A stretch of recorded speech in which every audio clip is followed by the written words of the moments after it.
Ayan, hello mga kapsat. Dito na tayo, nakapasok na tayo sa Rasalpur.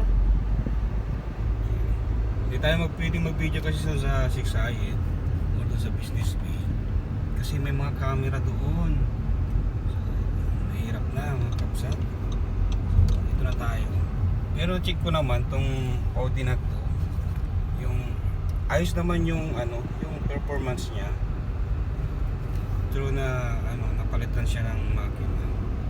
So, ito po yung mga kakapsat. Ito po yung Rasalpur. Ito yung industrial one. Kasi may mga industrial dito mga kakapsat.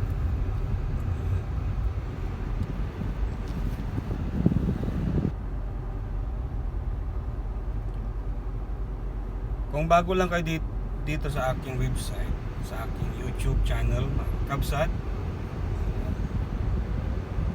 maaari nyo lang i-like and subscribe para updated kayo sa aking mga pupuntahan pag nag-road test po ako ng mga sasakyan na aking ginagawa. Okay mga kabsat, ay dito na po tayo.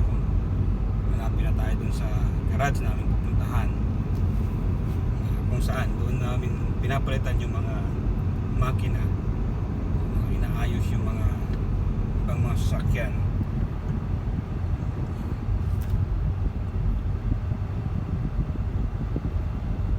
So far kanina pinatakbo naman natin tong Audi Q7 o Q3 pala,